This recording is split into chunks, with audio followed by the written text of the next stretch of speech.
Bonjour, voici la première vidéo d'une longue série pour pouvoir vous apprendre les bases d'une alimentation vitalisante. Donc, on va commencer par aller récolter les légumes dans le potager. Alors évidemment, tout le monde n'a pas l'opportunité d'avoir un potager. J'ai la grande chance d'en avoir un. Sinon, essayez de vous fournir les légumes chez un producteur directement, si possible, dans les marchés. Ils inscrivent en général qu'ils sont producteurs et ils vendent leur propre production. Souvent, ils le présentent dans des caisses différentes, ce qui permet de savoir ce qu'ils ont acheté en gros et ce qui est leur propre production. C'est important pour respecter les saisons. Donc mangeons à chaque saison ce que la nature nous offre dans notre région. Ça, c'est vraiment important. Voilà, si vous n'avez pas de petits marchands, de petits producteurs qui viennent, essayez de trouver un magasin bio qui s'adresse directement aux producteurs. Choisissez aussi des légumes qui éventuellement viennent d'un petit producteur qui travaille tout à fait naturellement, sans mettre d'engrais chimiques ni de pesticides, mais qui n'ont pas spécialement l'appellation bio. Peut-être que dans votre région, vous en trouverez également.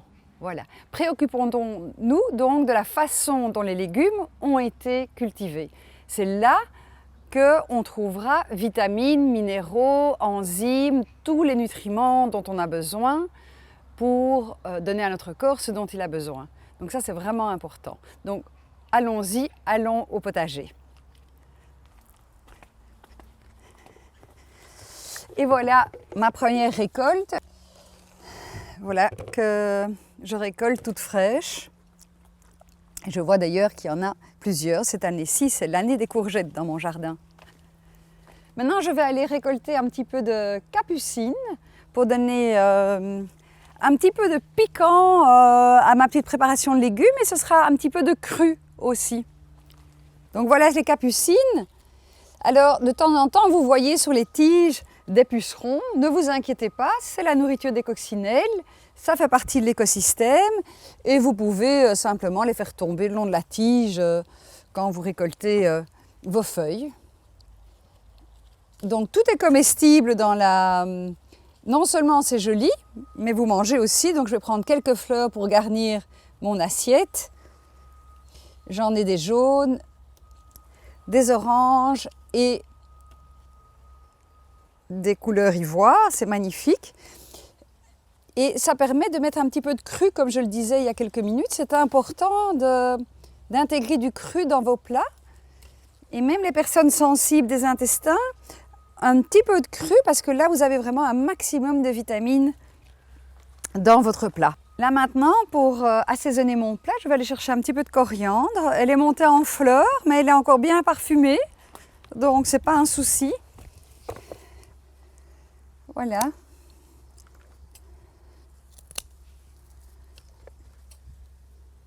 J'en prends un peu à des endroits différents. Hop.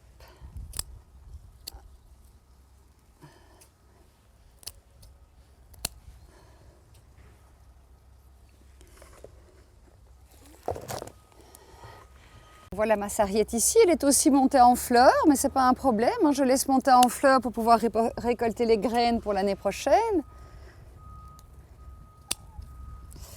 Voilà, un peu de ciboulette, voilà, et un peu de pourpier sauvage. Ça c'est délicieux, ça pousse spontanément. Et voilà. Je me dirige vers la serre pour y chercher des tomates, des poivrons. Et je vais voir ce qui est prêt, peut-être un petit peu de basilic aussi, qui me serviront peut-être dans une autre... Ah, peut-être un concombre aussi également, qui pourrait me servir dans une autre vidéo. Voilà, ben je vous invite dans ma serre. Hop, hop, hop.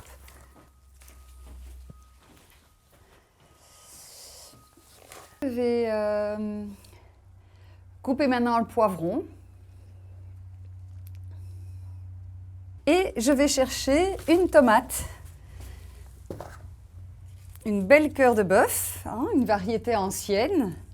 Et cette année-ci, j'ai eu une profusion de tomates et comme vous voyez, elles ont une taille absolument incroyable. Et le basilic.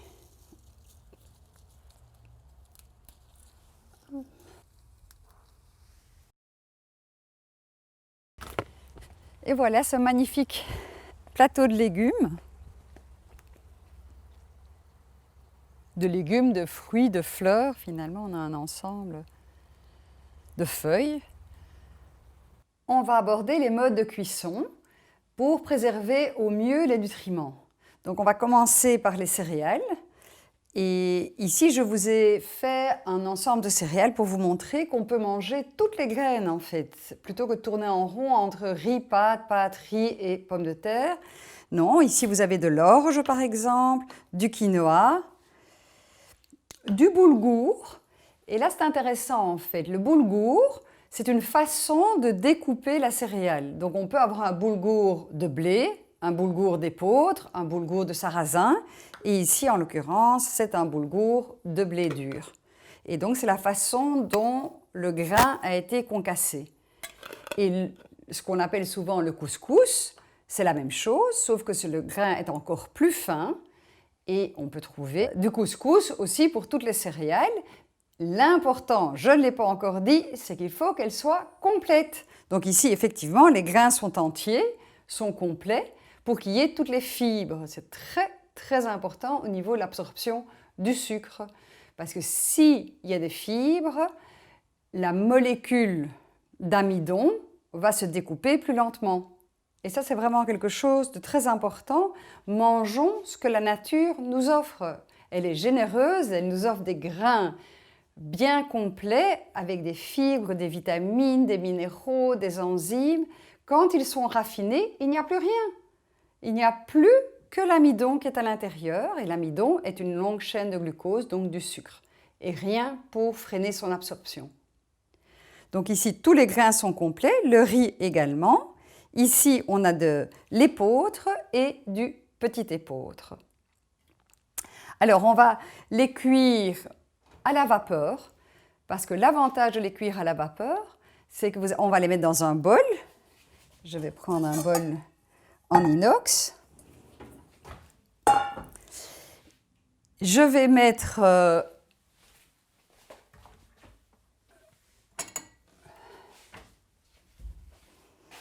qu'est-ce que je pourrais prendre? Je vais peut-être prendre du petit épeautre. Ah, je me suis trompée, c'est de l'avoine. Voilà, petit truc, quand elle se ressemble fort, je découpe une étiquette du paquet et je les transfère directement dans un bol en verre. Et prenez bien des bols qui ferment bien pour éviter les mites alimentaires, parce que ça, on en retrouve facilement. Faites attention aussi quand vous les achetez en vrac, parce que c'est souvent là qu'on les amène des magasins. Donc, on regarde toujours bien avant de mettre dans un pot et on referme tout de suite son pot. Donc, ici, je vais mettre 2 portions de céréales. Je remets la petite étiquette dedans.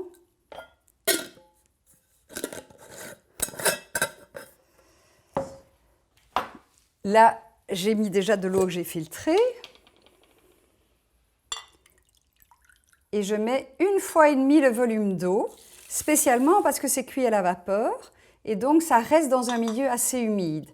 Si vous n'avez pas de cuiseur vapeur ni de casserole vapeur, je vous invite vraiment à vous en fournir un dès que l'occasion se présente, parce que c'est un petit outil très important pour préserver les nutriments. Voilà, donc j'ai mon bol, mes petites céréales. Le matin, je me lève, je me dis, tiens, qu'est-ce que je vais manger comme céréales ce midi ou ce soir? Et je les fais tremper. Je les fais tremper parce que la graine va gonfler et vous pourrez les cuire la moitié du temps. Donc moi, je la prépare, je fais tremper et je mets dans mon cuiseur vapeur. Et puis, une demi-heure avant le repas, j'allume mon cuiseur vapeur et ce sera cuit en quelque chose comme 20-25 minutes au lieu de 45 minutes pour un grain complet. Je peux aussi déjà assaisonner. En fait, ça va colorer. C'est une bonne façon, quand vous avez des personnes qui n'ont pas l'habitude de manger complet, de camoufler un petit peu la couleur brune du grain qui pourrait éveiller quelques petites résistances. Et donc pour ça, je vais utiliser du curcuma, entre autres. Et je peux mettre aussi déjà un petit peu de curry, si c'est ce que j'ai l'intention d'utiliser comme épice dans mon plat. Comme vous le voyez, je ne mets pas de sel à la cuisson parce que le grain est plein de minéraux, ce n'est pas nécessaire de rajouter du sel.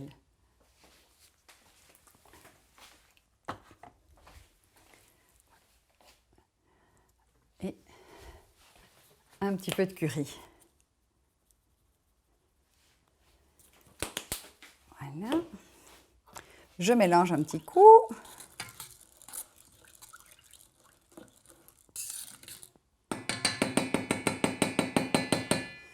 Et je le laisse tremper jusqu'au repas de ce soir. Maintenant, les graines ont trempé pendant un petit bout de temps.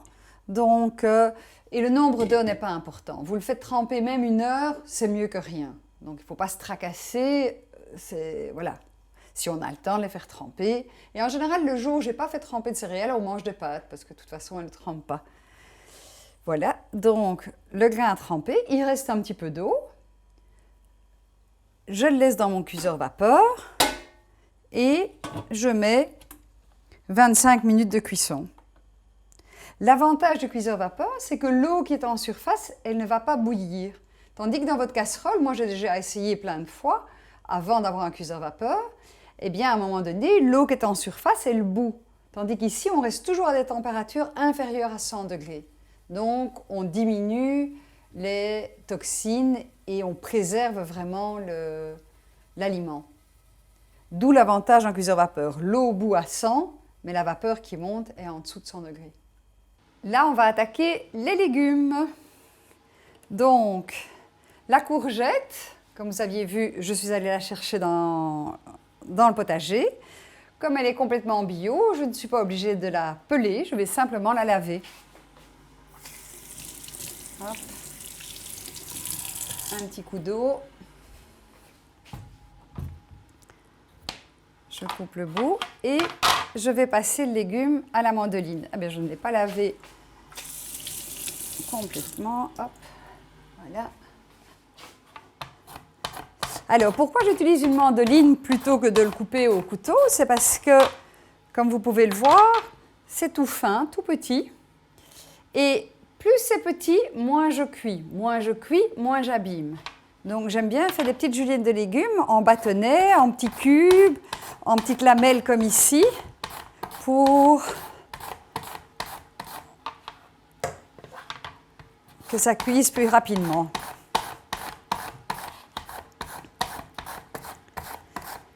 Alors la courgette était fort grande. Je ne suis pas obligée de mettre toute la courgette. C'est un petit peu en fonction du repas, du nombre de personnes.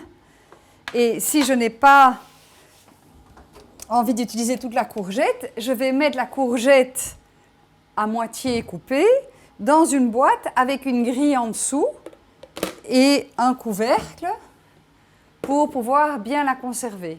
C'est vraiment dans ces boîtes que le légume reste bien ferme. Parce qu'à partir du moment où il est récolté, le légume, de jour en jour, il perd sa teneur en vitamines. Donc il faut essayer de le consommer le plus tôt possible et ne pas trop remplir son frigo avec une réserve de légumes. À ce moment-là, il vaut mieux avoir quelques légumes surgelés qui, dès qu'ils sont sortis de la terre ou cueillis, ils vont directement être surgelés et avoir quelques légumes surgelés bio dans votre surgélateur. Ça peut bien dépanner et vaut mieux, plutôt qu'une tartine au fromage, manger un plat de petits légumes avec un morceau de fromage et pas spécialement le pain. C'est important de s'habituer à ne pas toujours manger du pain.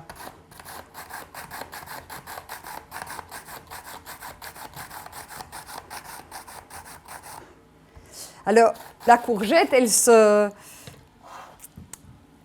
elle diminue beaucoup à la cuisson, elle est pleine d'eau, donc n'hésitez pas à en faire toujours un petit peu plus que ce que vous imaginez, parce que vous serez déçus une fois que c'est cuit, ça a bien réduit.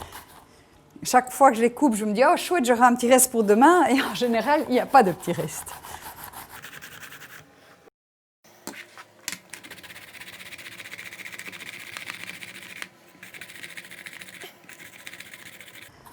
Voilà. Alors, j'ai mon petit pot avec un couvercle pour mon compost. Et donc, je vais le vider presque tous les jours dans le compost extérieur. Mais c'est important pour les petites bébêtes d'avoir un couvercle dessus. Sinon, vous allez être envahi de petites mouchettes, spécialement avec les tomates et avec ce qui est un petit peu plus sucré. Donc voilà, j'ai ma courgette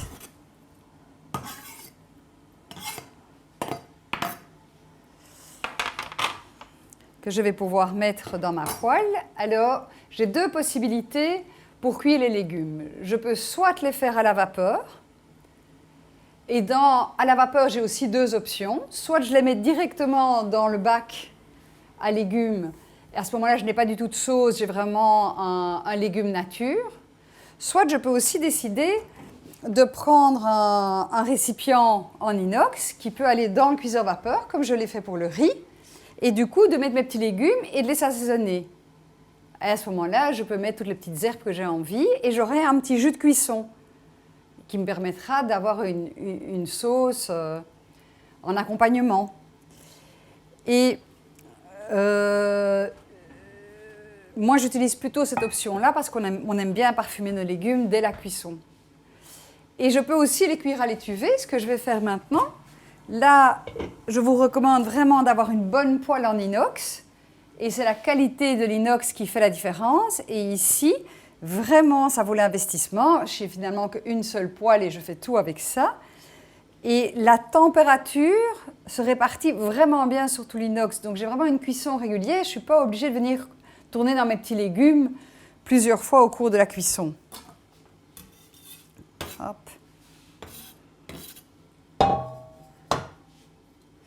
Alors, je ne vais pas cuire avec de l'huile, mais simplement avec un fond d'eau. Et ça, c'est important. Ici, comme j'ai des courgettes et qu'elles donnent beaucoup d'eau, je ne vais pas beaucoup mettre d'eau en supplément. Mais si vous avez des légumes très durs, comme juste de la carotte, par exemple, à ce moment-là, n'hésitez pas à mettre un petit peu plus d'eau. Et en fonction aussi de la quantité de liquide que vous avez envie d'avoir à la fin de la cuisson. Je m'attaque au poivron et celui-ci est un bel exemple pour vous montrer qu'en fond, un poivron vert ou un poivron rouge, c'est le même poivron. En fait, c'est juste une question de maturation. Donc, il est vert au départ et vous voyez que la couleur est en train de changer. Et ici, c'est intéressant parce qu'il n'est pas passé encore par l'orange. Il y a une partie qui est déjà passée par l'orange, le jaune, et voilà. Et manifestement, ce n'est pas sur toutes les parties en même temps. Donc, là, je vais le hacher finement au couteau. Hop. Maintenant que j'arrive plus au cœur, je vais l'ouvrir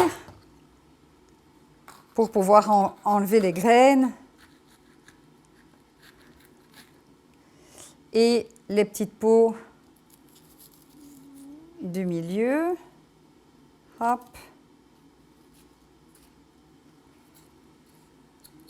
Hop. Voilà.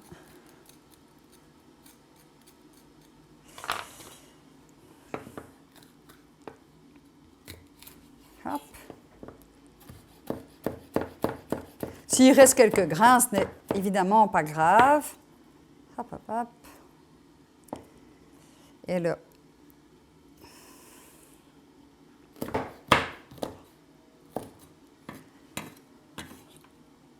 Le tout dans la poêle.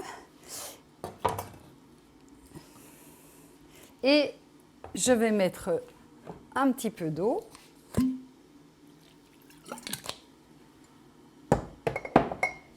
Et choisir les épices. Donc, quand je choisis mes épices, je me dis toujours, tiens, est-ce que je pars plutôt dans l'ambiance Moyen-Orient, avec de la cardamone, du cumin, des petits mélanges ici. Dans cette marque bio, on trouve pas mal de petits mélanges qui sont déjà préparés. Donc, si vous n'avez pas d'idée, c'est très, très chouette. Et je vous encourage vivement à chaque fois bien regarder ce qu'il y a pour vous habituer à ce qui va ensemble, en fait. Et donc ici, par exemple, j'ai un petit mélange thaï, et là, on est plutôt asiatique, donc c'est Moyen-Orient, asiatique, ou plutôt provençal, avec les herbes de Provence. Et ici, j'aurai un petit mélange d'herbes fraîches aussi, on pourra tout mettre ensemble. Et donc ici, j'ai un petit mélange gingembre, ail, citron, coriandre, citronnelle, cumin, piment, qui me plaît beaucoup.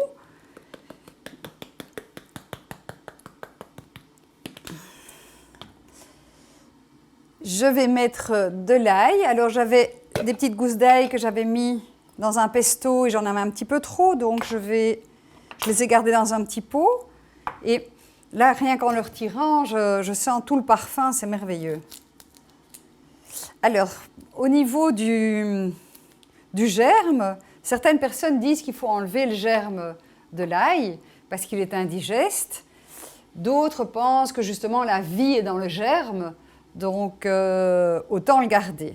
C'est vrai qu'on fait beaucoup germer les choses pour justement qu'ils soient pleins de vie et de nutriments, riches en nutriments. Donc, pourquoi pas ici aussi. Donc, je vais hacher finement l'ail. L'ail est un antibiotique naturel. Certaines personnes ne le digèrent pas cru, donc évitez de les mettre dans des préparations crues. Néanmoins, cuit, en général, ça doit être assez digeste. N'empêche que c'est un signe. Hein. Si vous ne digérez pas l'ail et que vous avez des relents d'ail, ça veut dire qu'il faut travailler sur votre système digestif. C'est important, c'est un indicateur. Quand on ne digère pas quelque chose, ça ne veut pas spécialement dire qu'on y est allergique. On peut être simplement intolérant temporairement parce que le tube digestif ne fonctionne pas comme il faut.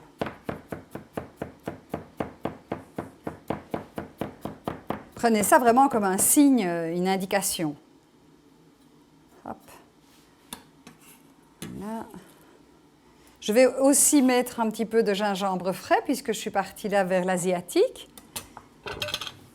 Le gingembre, s'il est bio, c'est comme pour les légumes, ce n'est pas nécessaire de le peler.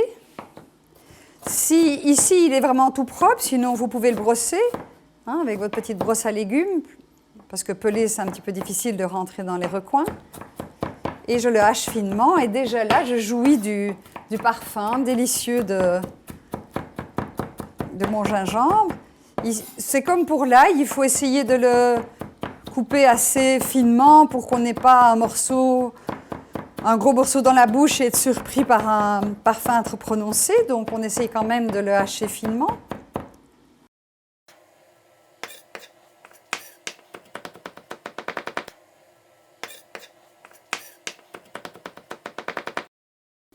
Voilà.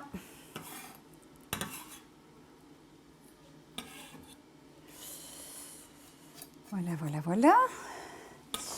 Je pense que je pourrais être un petit peu plus généreuse dans les épices.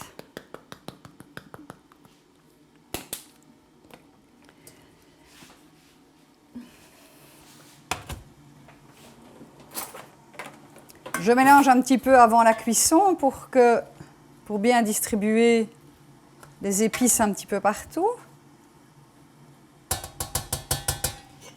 Et je mets à cuire, toujours à basse température. Ceci est vraiment important.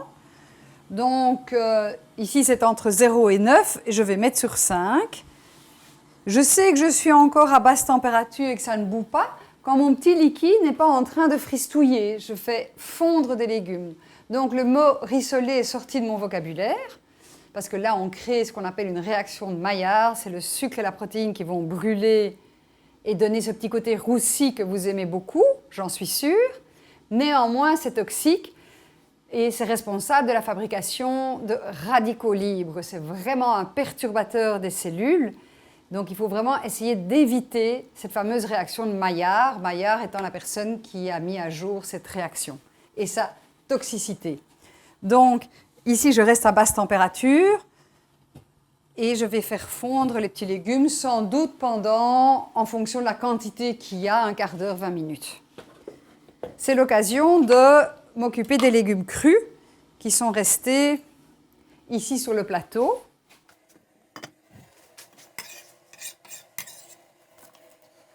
Pour la cuisson des protéines, il y a des vidéos spécifiques là-dessus, la 3, la 4 et la 5. Donc je n'en parlerai pas pour l'instant. Alors, qu'est-ce qu'on avait gardé de cru? Pour l'instant, il y a encore la tomate. La tomate, je vais juste l'ébouillanter pour pouvoir la peler. Comme je vous disais, je fais un petit... Ah, mais je vois que je peux presque la peler sans l'ébouillanter. Ah, ben voilà, elle se pèle toute seule. C'est souvent le cas des cœurs de bœuf. Si ce n'avait pas été le cas, eh bien, je l'aurais ébouillantée. Et j'utilise ma bouilloire. J'ai une bouilloire transparente, je mets de l'eau dedans, je plonge ma tomate dedans et puis je rince ma bouilloire. C'est tout simple. Si je fais des pâtes, je plonge dans l'eau des pâtes ma tomate ou mes tomates et je les pèle. La tomate, je ne vais pas beaucoup la cuire. Alors, moins vous cuisez, plus vous préservez. Pour la tomate, il y a une petite particularité. C'est qu'elle est riche en antioxydants. Et les antioxydants vont pouvoir s'activer à la cuisson. Donc on peut aussi choisir de faire des sauces et laisser vraiment mijoter longtemps la tomate pour activer ces antioxydants. Mais donc voilà, c'est deux usages différents. L'un n'étant pas plus mal que l'autre, ça ne veut pas dire non plus de faire revenir à l'huile. L'huile, on la mange crue à table. On la met sur son assiette quand on est servi. On ne la met même pas dans le plat parce qu'on risque de vouloir réchauffer un petit reste et alors ce serait dommage de chauffer les huiles. Les huiles, c'est important qu'elles soient crues. On achète d'ailleurs des huiles de première pression à froid et ce serait bien dommage de les cuire.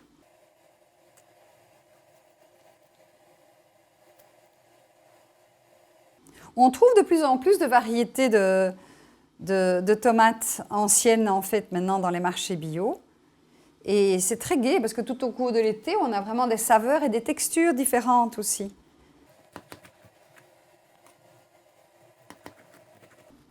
Voilà, hop. Regardez comme elle est belle. Et ici, il y a moins de pépins et il y a plus de chair que dans les tomates classiques. Hop.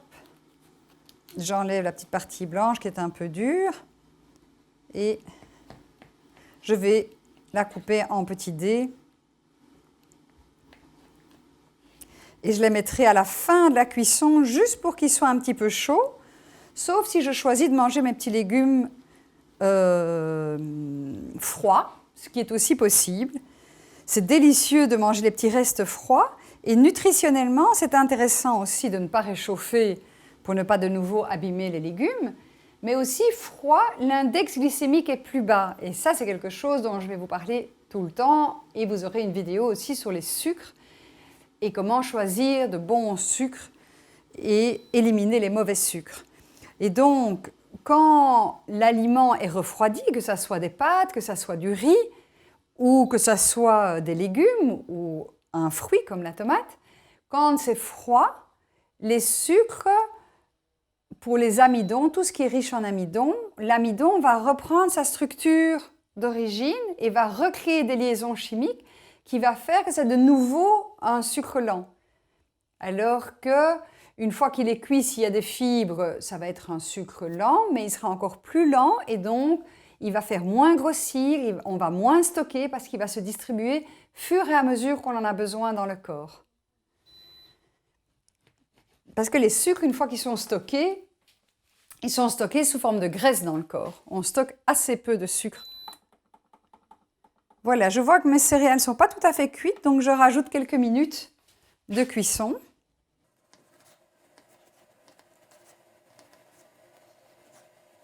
Je me régale déjà en voyant cette belle tomate qui sent bon, qui a une chair bien ferme. Hop. Voilà, mes tomates sont prêtes. Je mets au compost la pelure et les petites parties intérieures. Alors maintenant, je m'attaque aux herbes. Je vais garder mes jolies fleurs de la capucine. Donc dans ce plat-ci, on aura des fleurs, des feuilles, des herbes, des légumes et des fruits. Donc c'est vraiment tout ce que la nature nous offre. Et je vais simplement ciseler.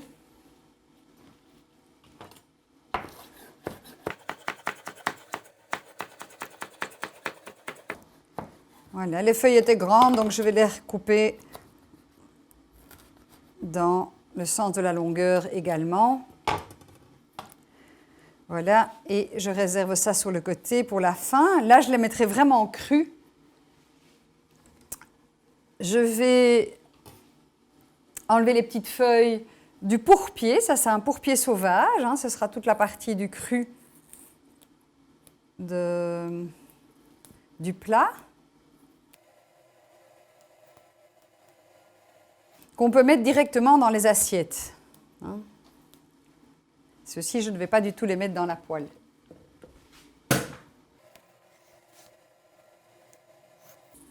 Un potager en permaculture, l'avantage, c'est qu'au début, quand on le lance, c'est pas mal de travail pour avoir une bonne terre, pour trouver les bonnes associations. Et puis, une fois que la terre y est, qu'on trouve les bonnes associations, c'est vraiment un plaisir. Et si on laisse de temps en temps une plante monter en graines, on peut récupérer les graines pour l'année suivante. Et c'est que du plaisir. Et aussi, il y a des graines qui vont s'envoler et qui vont aller dans le potager. Et donc, on est chaque fois surpris. Et le potager chaque année est différent, non seulement parce qu'on fait une rotation des cultures, on ne replante pas au même endroit, mais parce qu'aussi spontanément, il y a beaucoup de plantes qui vont venir que je n'aurais pas plantées. Voilà.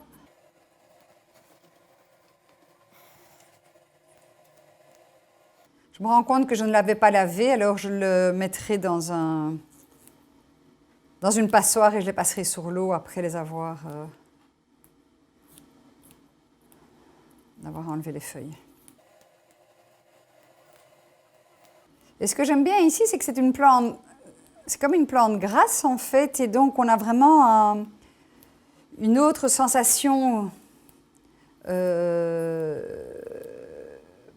la bouche. La feuille est un petit peu juteuse comme ça quand on mord dedans. Hop, je passe sous l'eau.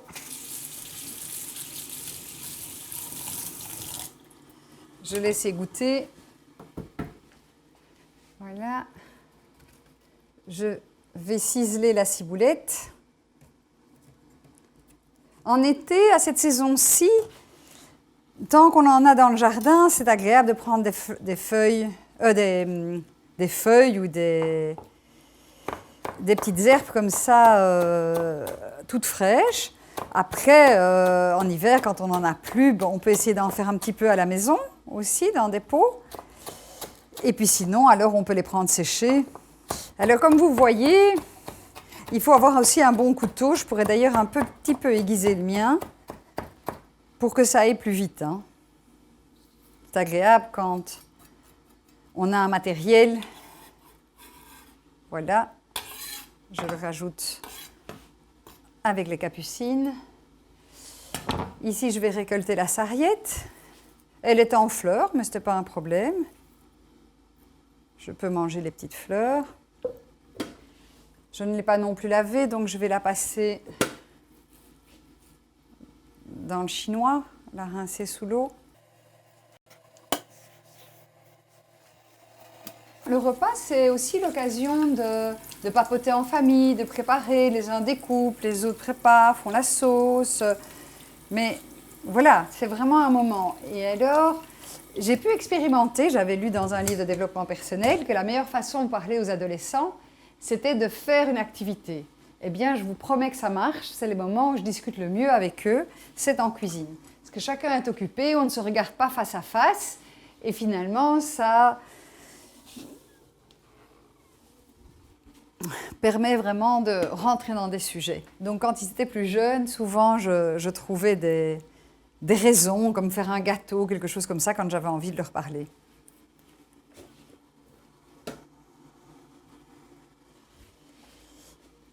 Alors, je pense que je vais mettre un petit peu plus de sarriette, mais je ne vais pas tout mettre.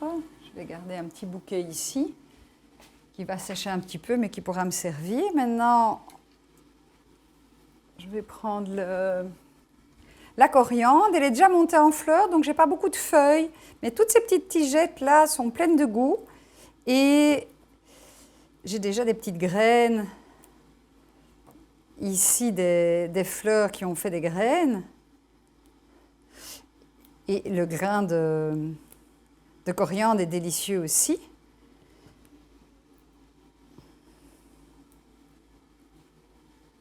Alors, il y a plusieurs raisons de faire monter en fleurs. C'est non seulement de récolter les graines, mais c'est aussi d'attirer les pollinisateurs. Les pollinisateurs, c'est les petits insectes qui vont polliniser et qui vont faire que le fruit va prendre. Sans pollinisateurs, c'est ça le drame maintenant de tous les insecticides qui éloignent les insectes, c'est qu'on n'a plus de pollinisateurs, plus assez de pollinisateurs. Et si on continue comme ça, eh bien, il faudra polliniser nous-mêmes, c'est-à-dire faire le travail que l'insecte fait. Et ça, à grande échelle, ça paraît mission un peu impossible. Donc, c'est vraiment important de se rendre compte. Et ici, ça bourdonne toute la journée, c'est un vrai plaisir. Et pour être très honnête, on n'a jamais d'insectes à table parce qu'ils ont bien assez à manger dans le potager est tout près de la table. Donc finalement, ils ne viennent pas nous embêter. Je n'ai jamais été piquée ici et je ne suis jamais embêtée au repas. Ça, c'est un vrai plaisir, une vraie découverte. Ah, j'entends mon cuiseur vapeur qui sonne, ce qui voudrait dire que mes céréales vont être prêtes. Je vais aller vérifier.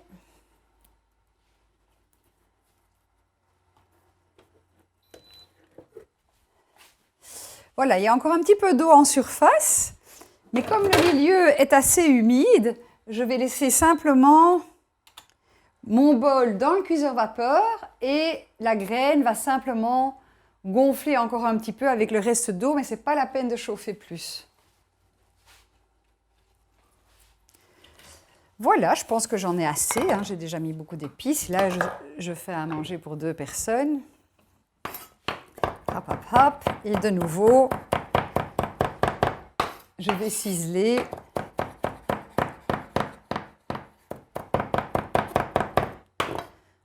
Un bon couteau est vraiment un objet indispensable en cuisine qui fait qu'on a beaucoup plus de plaisir. Hop. Et voilà, je mets de côté le cru. Il me reste encore un petit peu de basilic. Mais je pense que j'ai mis tellement de parfums différents que je me demande si je ne vais pas garder le basilic pour autre chose. Voilà, je vais vérifier mes petits légumes. Je vois qu'ils cuisent bien doucement. Et je vais les garder bien al dente, de nouveau pour que la même raison, que l'index glycémique soit le plus bas possible. Et ça me semble être prêt. Voilà, donc le temps de cuisson des céréales, c'est le temps pour couper les légumes et les faire cuire à basse température. Donc, si vos céréales vont cuire une demi-heure, vous savez qu'en une demi-heure, votre plat est prêt. Donc maintenant, je rajoute les tomates pour qu'elles soient un petit peu chaudes.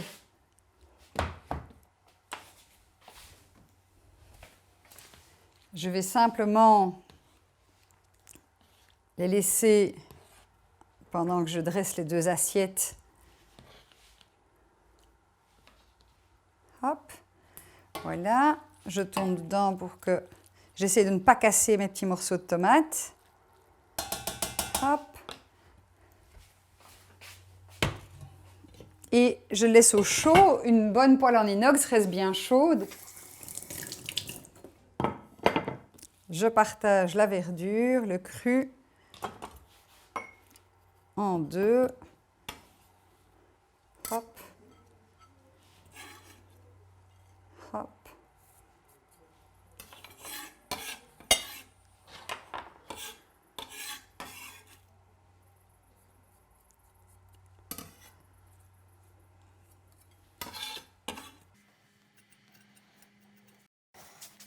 Alors, ceci est un petit plat végétarien.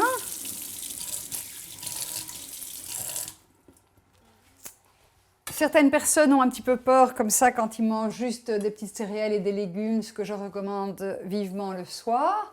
Eh bien, alors, on peut rajouter des petites graines, des oléagineux, donc noix, amandes, graines de tournesol, graines de potiron. Et ici, j'ai un petit mélange que je mettrai sur les petits légumes une fois qu'ils seront dans l'assiette. Et j'ai plusieurs petits mélanges, donc je garde soit les amandes en morceaux ou je fais des petits mélanges différents en fonction de ce que j'achète, de ce que je trouve, pour avoir des saveurs plaisir. On fait de plus en plus maintenant des petites... ici, c'est un petit mélange au tamari. C'est pour ça que ça colle un petit peu. Ouais, finalement, ça irait bien avec le plat d'aujourd'hui. Donc, je crois que je vais plutôt choisir ceci. Donc, un petit mélange potiron, tournesol, trempé dans du tamari. Je sers les petits légumes avec plus ou moins de jus, comme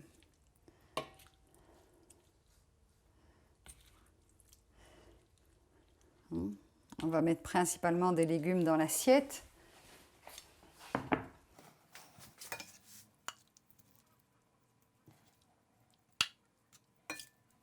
Voilà.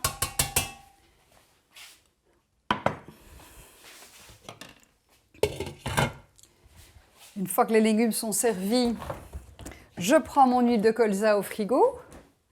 Toujours au frigo parce qu'elle est riche en oméga 3. Les oméga 3 sont très fragiles à la lumière. C'est pour ça que j'ai un récipient qui est complètement opaque. À l'oxygène, donc il faut vider rapidement ces bouteilles, mais on doit aller jusqu'à 5 cuillères à soupe d'huile par jour. Donc je crois que ce n'est pas trop compliqué de les terminer.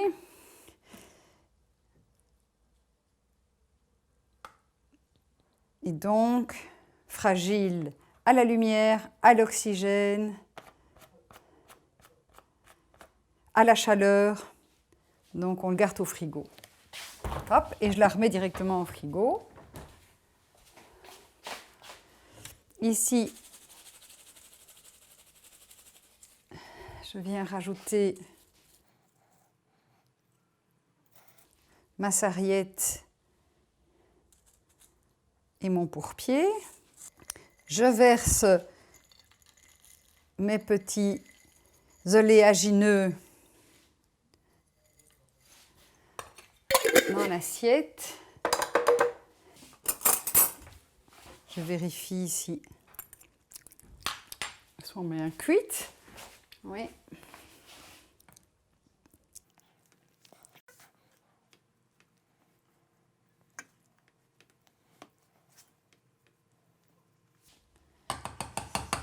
Voilà. L'avantage de ces plats en inox, c'est qu'ils ont des couvercles. Et du coup, maintenant il est un petit peu chaud, je mettrai le couvercle après. Mais une fois le couvercle mis, je peux le mettre au frigo. Et si je veux réchauffer, j'enlève le couvercle, je remets mon bol dans le cuiseur vapeur et je réchauffe mes céréales. Et avec tout ça, je n'ai pas fait de vaisselle. Donc, c'est super pratique. Et servir les assiettes est toujours une bonne idée pour ne pas se resservir. Parce que notre seuil de satiété, il se déclenche au bout de 20 minutes. Et donc très souvent, on a mangé son assiette beaucoup trop vite, les 20 minutes ne sont pas écoulées, et résultat, on a envie de se resservir.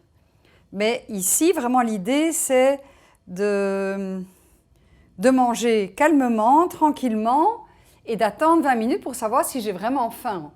Mais normalement, une assiette comme ça est bien suffisante. Alors, si je veux, je peux rajouter, puisqu'ici j'avais fait par exemple un plat asiatique, mais en général je les mets à table, comme ça chacun fait comme il veut, soit un petit peu de crème de soya, soit un petit peu de crème de coco. Si on veut agrémenter d'une petite protéine animale, eh bien on peut accompagner ces petits légumes avec du maquereau par exemple, et quand on n'a pas de poisson frais, ben, pas de souci, on peut prendre une boîte aussi du moment qu'on est sûr que c'est conservé dans une huile de première pression à froid ou éventuellement simplement dans une eau. Donc dans ce cas-ci, c'est à l'huile d'olive, c'est parfait. Voilà, et notre plat est prêt.